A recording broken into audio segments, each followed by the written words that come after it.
una guía de práctica clínica a la vez. Bienvenidos, este es el inicio de la quinta temporada, así le vamos a llamar, quinta temporada de tu podcast favorito para repasar los temas más relevantes de medicina, clases en 15 minutos. Yo soy el doctor Héctor Guzmán Aquino y siempre es un placer enorme estar aquí contigo. En este momento estamos en YouTube. Si nos estás escuchando en Spotify, te invito a que nos vengas a visitar y visualizar todo lo que vamos a hablar el día de hoy en este episodio. Estamos en YouTube y si te encuentras en YouTube, te voy a dar un tip. A veces no podemos en realidad prestar mucha atención a un video, a una clase. ¿Por qué? Porque vamos en el transporte, vamos en el automóvil, manejando, conduciendo, haciendo ejercicio, haciendo otras cosas. Simplemente queremos escuchar o estamos cansados de la vista, así de fácil. Entonces, este podcast surgió justo tratando de solventar esa necesidad de aprovechar cada momento. Pero bueno, no podemos tampoco desaprovechar estar en imagen, estar en YouTube, así es que cualquiera de las dos opciones vas a tener para repasar este tema. Bienvenidos a todos aquellos quienes es su primera vez en este programa. Esperamos que te sea de utilidad. Si eres estudiante, te va a ser de mucha utilidad. Si eres pasante de servicio social, médico interno, incluso si ya eres médico que se está dedicando a la profesión enteramente, esto te va a ser de utilidad. ¿Por qué? Porque vamos a repasar temas que, es normal, es obvio que en algún momento se nos pueden olvidar ciertos detalles.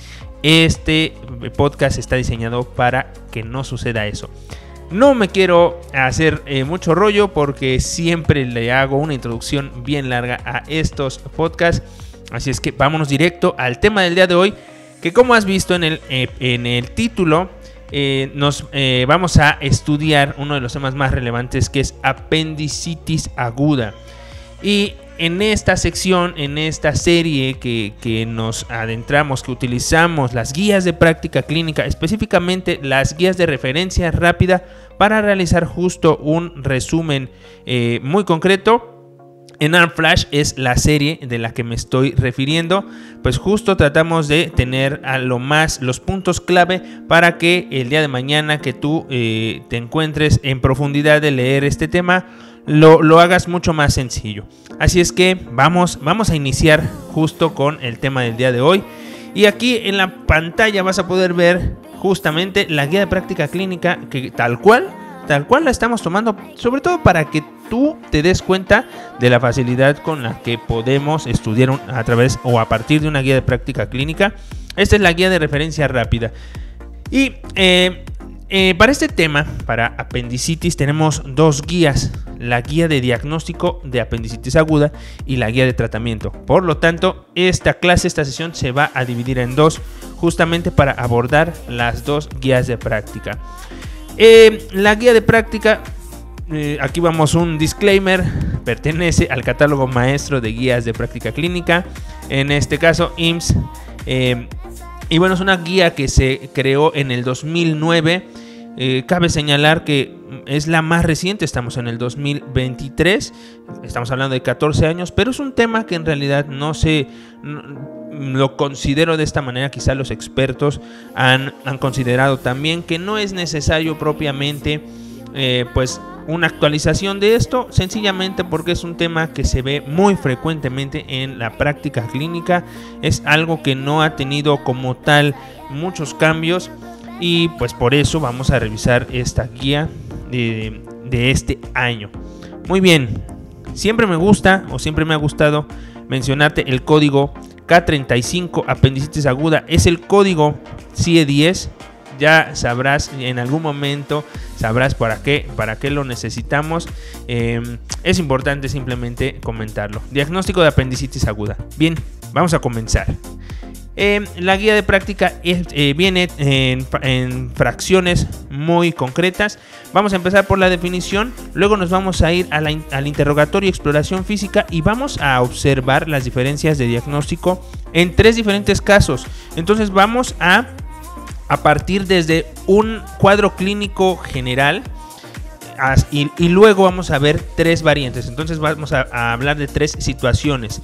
Esto es diagnóstico en el adulto mayor, en el embarazo y en la edad pediátrica. Después nos vamos a ir a exámenes de laboratorio y gabinete. Y finalmente exámenes de imagen. Repetir un poquito ahí las cosas. Vamos a ver unas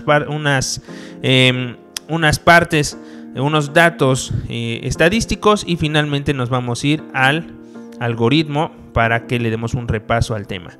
Perfecto. Definición. Tú sabes perfectamente que la apendicitis aguda es la inflamación del apéndice cefalovermiforme que inicia con obstrucción de la luz apendicular. Pregunta clásica. ¿Qué obstruye la luz del apéndice? Una porción, una fracción de materia fecal, a lo cual llamamos fecalito. Y esto trae como consecuencia un incremento de la presión intraluminal. ¿Por qué? Porque el apéndice forma moco. Y si está tapado, ese moco se sigue formando y al final va a acumularse, va a generar presión dentro del apéndice y eso es lo que va a generar la inflamación y que por supuesto puede llegar incluso a una perforación del apéndice.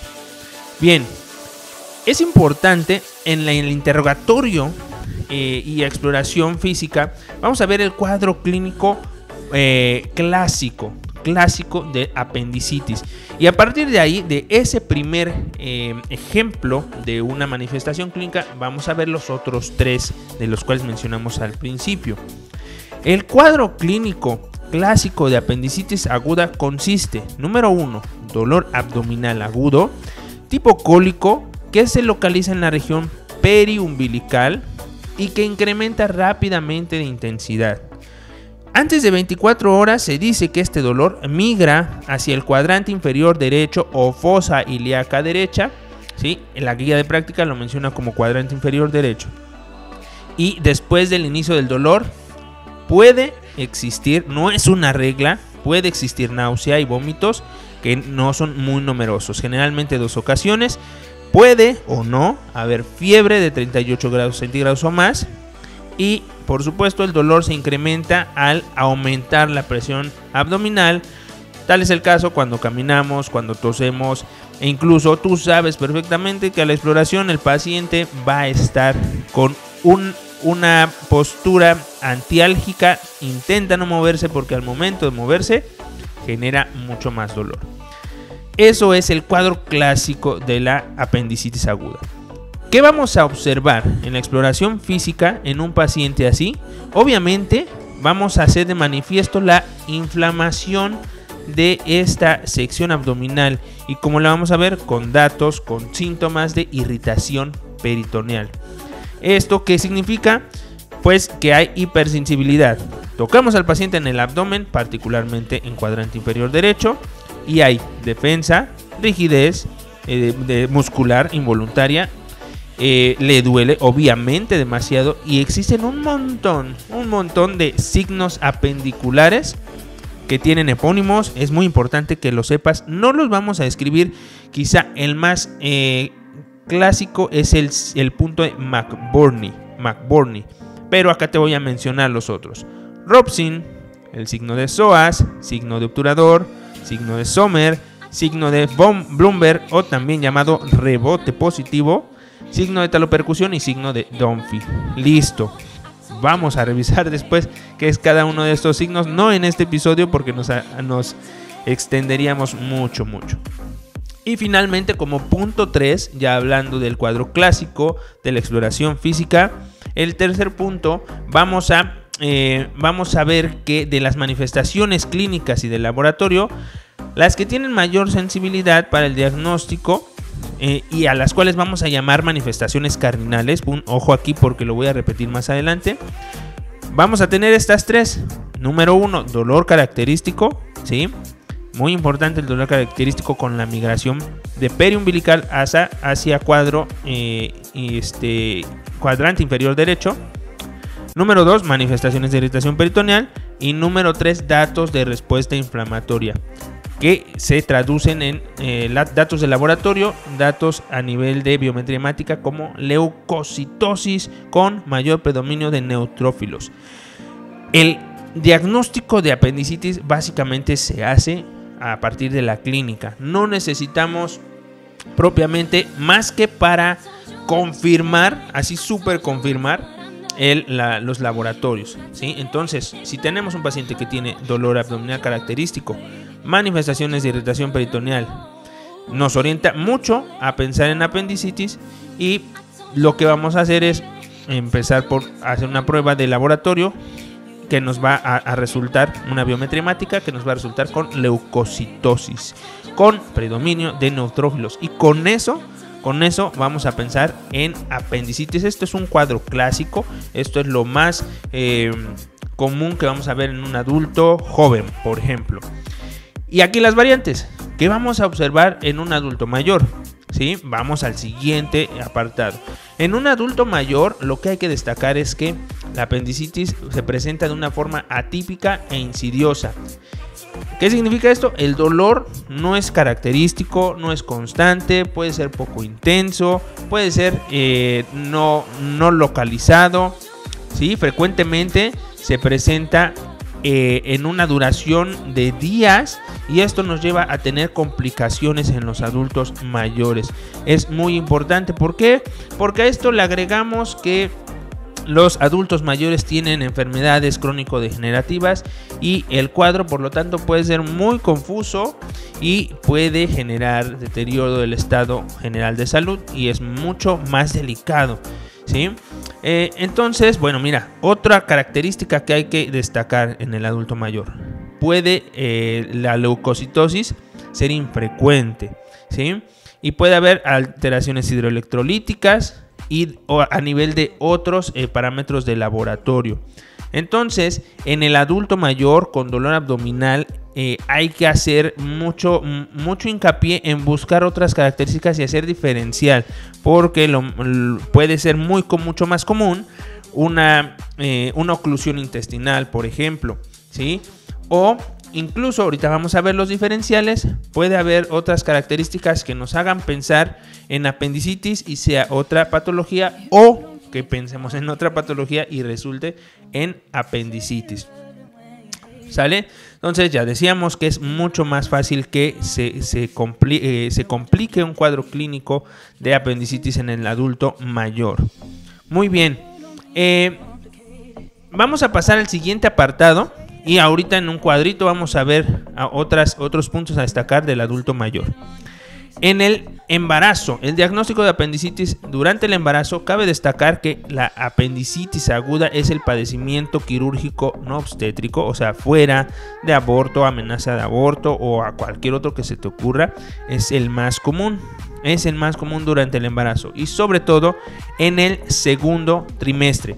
Por lo tanto, toda paciente en edad fértil con amenorrea y dolor abdominal en cuadrantes derechos se debe descartar primero embarazo, ¿sí?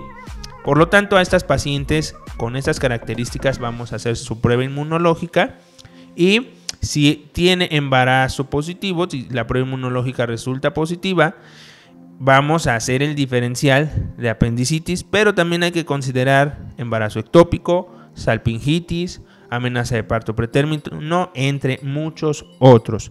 ¿De acuerdo? Ahora, tú sabes, la embarazada es muy frecuente, náuseas, vómito, anorexia, ¿sí? Entonces, en la apendicitis, pues también son frecuentes. Entonces, tenemos que ahí hacer un diferencial. Y la fiebre y la taquicardia se presentan en cuadros apendiculares complicados con perforación o abscesos apendiculares, aunque en algunos casos pueden estar ausentes. Muy bien, el signo más confiable en el diagnóstico de apendicitis y embarazo solamente está presente en el 57% de los casos, el signo de dolor en cuadrante derecho inferior, ¿sí? Solamente en el 57%. Esto es muy interesante porque en un cuadro clásico está prácticamente en el 100% de los pacientes. Muy bien, y bueno, otra cosa a destacar, por último, en el embarazo, es que con el crecimiento del útero el apéndice y el ciego pueden desplazarse 3 a 4 centímetros por arriba de su localización normal, por lo que cuando tú exploras a tu paciente no va a ocurrir, puede que no tengas el dolor bien localizado donde normalmente encontrarías en un adulto joven, ¿no? Puede verse modificada al momento de realizar maniobras, y esto puede de alguna manera dificultar el diagnóstico. Muy bien, pasamos al siguiente punto, en la edad pediátrica. Aquí hay que destacar algunas cosas, como por ejemplo la edad. En el niño es muy frecuente, hay una incidencia de apendicitis entre los 6 y los 10 años, y es más frecuente en el hombre. Por supuesto, en neonatos y en lactantes, por su dificultad diagnóstica, es más elevada la mortalidad. Y en la apendicitis sí que hay principalmente dolor abdominal en niños, y aquí aumenta, ya decíamos que puede haber o no náuseas y vómito, diarrea, fiebre. En los niños sí es bastante frecuente que haya, además del dolor abdominal característico, náuseas, vómito y fiebre, en ese orden de presentación, ¿de acuerdo? Repito, niños, dolor abdominal, náuseas, vómito y fiebre, en ese orden de presentación. Y en los lactantes es donde vamos a ver más frecuente la diarrea. Perfecto. El dolor entonces se presenta de forma difusa a nivel abdominal, y horas después se empieza a localizar en el cuadrante inferior derecho. El dolor es continuo y en aumento progresivo, llegando a ser claudicante e incapacitante. Aquí me voy a tomar la molestia de detenerme un poquito y brindarte algo de mi experiencia personal. Es bien clásico, y me remito a este tercer punto del diagnóstico de la edad pediátrica. Es bien clásico que un paciente niño empiece con un cuadro apendicular que nos haga pensar en algo mucho más sencillo, como una gastroenteritis. Le duele el abdomen de forma difusa, no hay un dolor característico, no hay fiebre, no hay otros datos que nos hagan pensar en apendicitis propiamente. ¿Qué puede ocurrir aquí? Que lo menospreciemos, este cuadro clínico, este cuadro de dolor abdominal, y que mandemos al paciente con una apendicitis sin que nosotros lo sospechemos. Entonces yo, de manera muy personal, trato de ser muy conservador con los niños, y a los papás siempre les digo: en este momento el dolor abdominal de su niño parece otra cosa, parece una gastroenteritis. Por supuesto, hay que hacer una historia clínica completa, ¿verdad? Pero a veces simplemente tenemos dolor, náuseas, vómito, ¿sí? Incluso no tenemos fiebre, pero aún tuviéramos fiebre, hay que considerar estas. Tuve que hacer una pausa por ahí porque empezó a haber mucho ruido de mis cachorros. En fin, vamos a continuar. Les decía, un niño con dolor abdominal y con estas características nos puede confundir, y en primera instancia me ha pasado más de una vez que a los niños se les dijo en la primera visita en médico de primer contacto, el diagnóstico inicial fue una gastroenteritis y se trató como tal. Sin embargo, horas después hay una evolución y el dolor se empieza a localizar mejor, se empieza a localizar más en cuadrante inferior derecho, y el resultado es una apendicitis que en un principio parecía otra cosa. ¿Es malo hacer este diagnóstico? Por supuesto que no. ¿Por qué? Porque aquí estamos viendo justo que la evolución es un tanto insidiosa, no es muy característica en el inicio. Entonces es muy importante la recomendación. Aquí es muy importante que a los familiares se les comente las posibilidades y sobre todo la vigilancia en estos pacientes, ya que si el dolor aumenta, si el dolor se hace más característico, hay que hacer una revaloración. Eso es muy importante.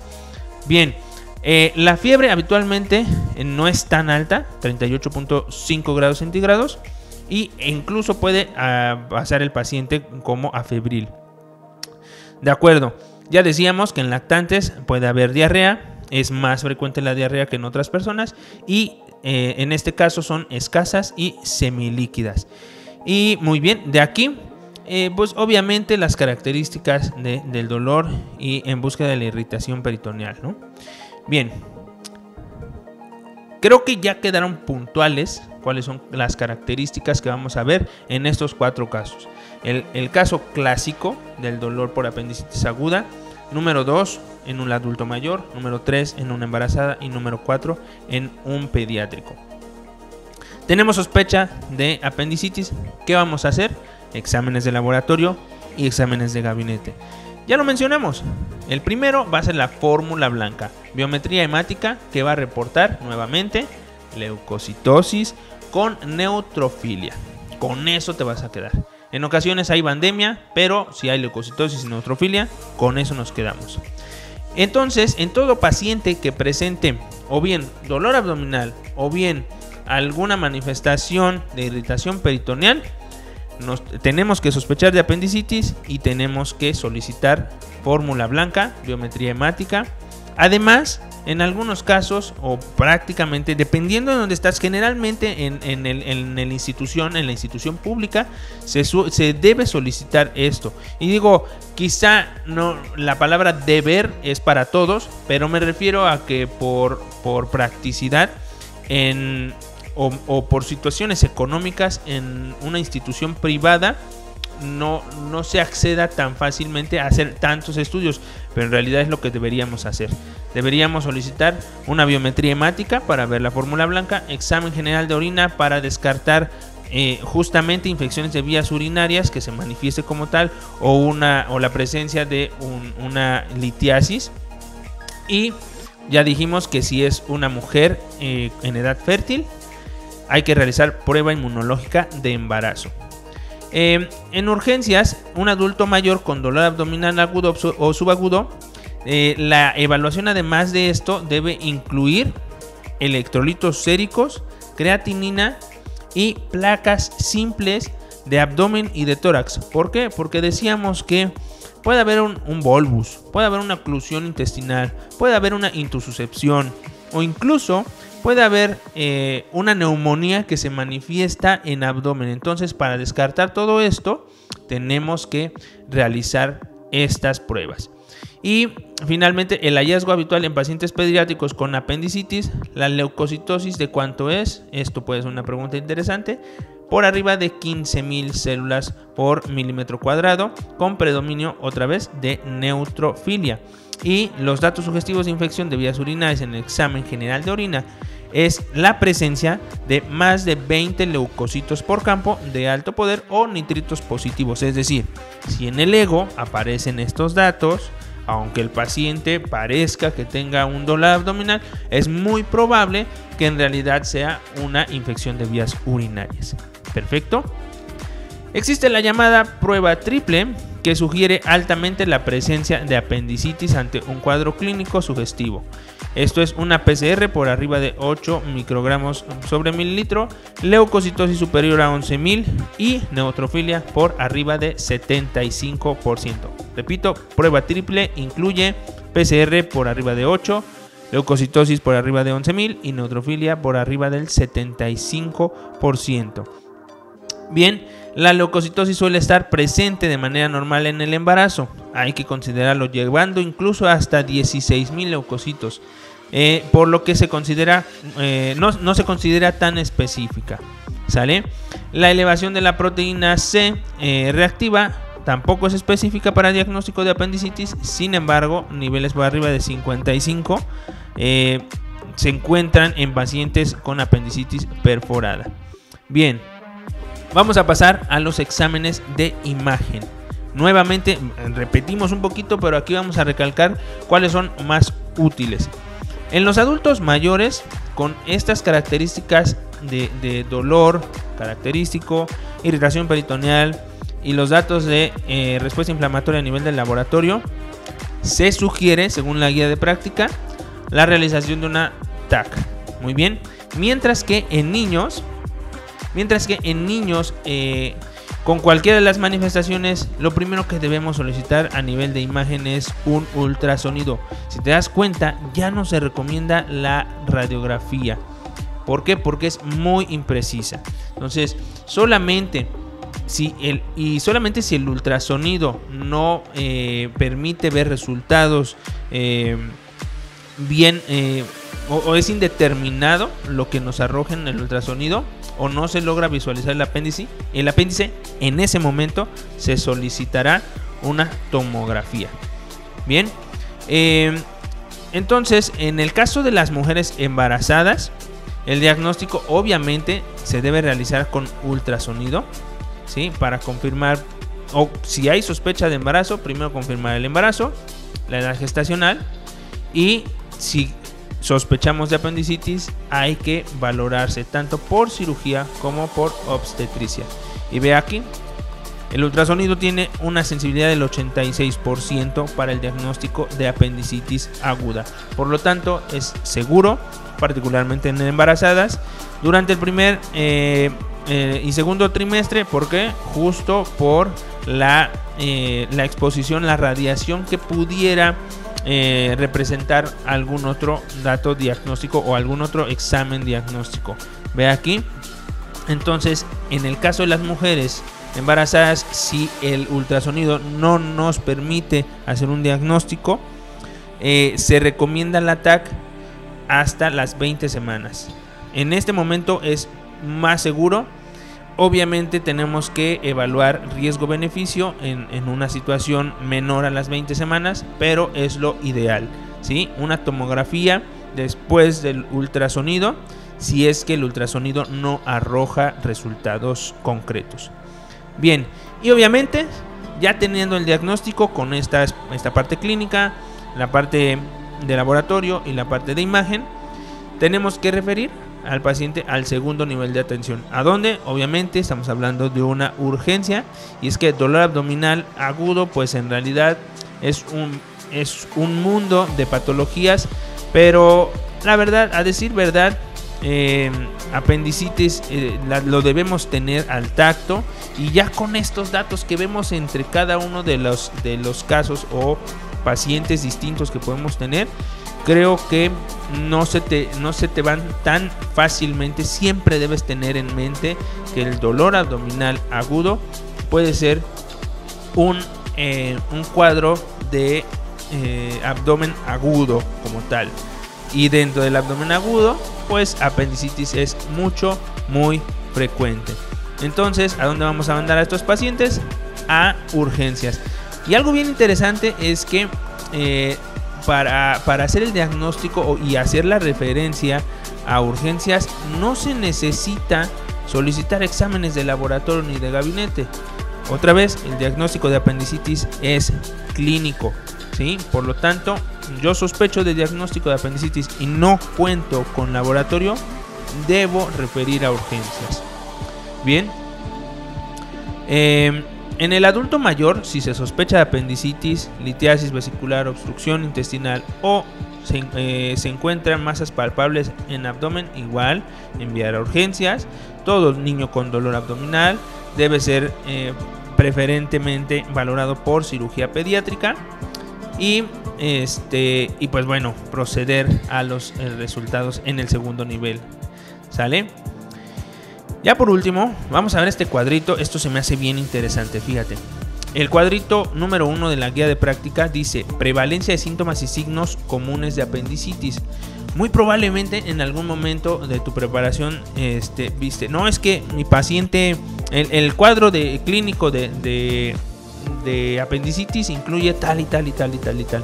Estos cuadros me gustan, estos cuadros que muestran la frecuencia en porcentaje de los signos y síntomas que vemos en una enfermedad, porque es lo más común, ¿sí? Si nosotros esperamos integrar, ve aquí tenemos 1, 2, 3, 4, 5, 6, 7, 8, 9 datos clínicos. Si nosotros deseáramos integrar un cuadro de apendicitis con esto, esperando que el paciente tenga los 9 datos, obviamente nos vamos a quedar esperando, ¿sí? Entonces ve cuál porcentaje es entre 100 personas. Solamente 21 personas tienen hipersensibilidad, defensa muscular en cuadrante inferior derecho. Es muy poco. Y obviamente, dolor abdominal, prácticamente el 100% de los pacientes tienen dolor abdominal. ¿Cuántos tienen fiebre, por ejemplo? Hasta el 69%. Pero ¿cuántos tienen vómito? Hasta el 75%. Entonces, este cuadrito sirve para darte a mostrar que no hay una regla de signos y síntomas. Evidentemente, así es la medicina. Y no esperar a que el paciente tenga anorexia, que tenga náuseas, que tenga diarrea, que tenga vómito para considerar que tiene apendicitis.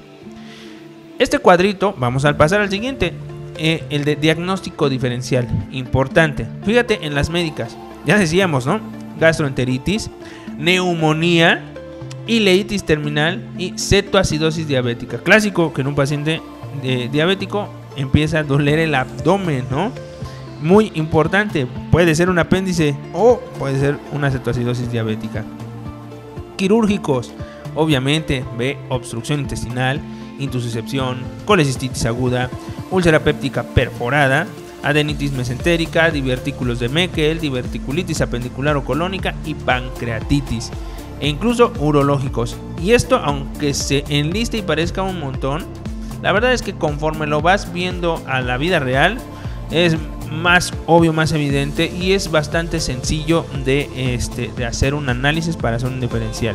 Urológicos y ginecológicos también, por supuesto: embarazo ectópico, ruptura de folículo ovárico, quiste de ovario torcido, salpingitis, enfermedad inflamatoria pélvica, o ya decíamos, ¿no?, infección de vías urinarias, litiasis renal, etc. Bien, vamos a pasar con eso finalmente al algoritmo. En la primera parte vamos a poner un ejemplo para repasar todo el tema que hemos visto el día de hoy. ¿Sale? En este algoritmo vamos a ver, recuerda que ver los algoritmos es como narrar la historia de un caso. Entonces no me voy a extender a todo ello, voy a ver los pasos que me puedo, yo te invito a que cuando veas un algoritmo te plantees una situación, ¿no? Te plantees un caso clínico. ¿Sí? Vamos a empezar con esto, fíjate. Un paciente, ¿qué te va a llegar? ¿Qué te gusta que te llegue? Un paciente, vamos a hablar de un señor, hombre de 65 años de edad, que empezó con dolor abdominal hace 2 días, ¿sí? No tiene otro dato, no ha querido comer, no tiene fiebre y no tiene diarrea, no tiene náuseas, no tiene vómito. Ese es tu paciente. Entonces, ¿qué vamos a hacer en esta situación? El paciente tiene dolor abdominal, acude a tu consulta y vamos a considerar si tiene manifestaciones cardinales o no. Pues a lo mejor tiene el dolor característico, ¿no? Pero no tiene datos de irritación peritoneal, ¿no? ¿Qué vas a hacer? Pues entonces, como no tiene las 2 manifestaciones cardinales, tengo que estudiarlo más. Voy a realizar una biometría hemática, ¿sí? El examen general, prueba inmunológica de embarazo. Bueno, estamos ante un paciente varón, no hay que considerarlo. Y aquí sí, radiografía de tórax y de abdomen. Con esto se realiza una revaloración. Y vamos a descartar que sea una infección de vías urinarias, etcétera, ¿no? Obviamente no es mujer en este caso, pero aquí nos va a dar datos positivos de inflamación sistémica, que son leucocitosis, neutrofilia. Descartamos una neumonía, descartamos una oclusión intestinal, no se ven datos radiológicos de obstrucción intestinal.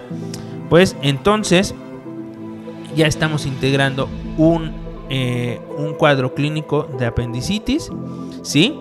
Y tenemos que hacer valoración quirúrgica, ¿sí? En el otro apartado, en el otro algoritmo, nos describe cada uno de los 4 datos o de los 4 casos que yo te decía que te puedes encontrar, ¿no? Un adulto joven, qué hacer en un adulto joven, qué hacer y qué consideraciones tener en una mujer en edad reproductiva no embarazada, en un adulto mayor y en los niños. Todo ello nos va a llevar a tomar decisiones como en qué momento a realizar un ultrasonido, los diferenciales que podemos hacer, en qué momento realizar una tomografía computarizada Y finalmente, si todo esto nos da como resultado la evidente apendicitis, vamos a realizar apendicectomía, que va a ser, por supuesto, el tratamiento definitivo. Bien, creo que lo logramos, porque esto ya lo intenté grabar anteriormente y la verdad es que fue mucho más complicado, pero la verdad es que es un tema muy necesario, porque es el pan de cada día en las urgencias, es el pan de cada día en la consulta de primer contacto, y es un tema que tienes que tener, dicen por ahí, al dedillo, ¿no? Entonces, bien, creo que ha valido la pena. Hasta aquí llegamos con el diagnóstico y hasta aquí vamos a llegar con este video, con este episodio, pero en el siguiente vamos a hablar del tratamiento. Así es que, entre comillas, me voy a despedir, pero nos escuchamos en la próxima y seguimos con tratamiento de apendicitis. Nos escuchamos en la próxima. Chao, chao.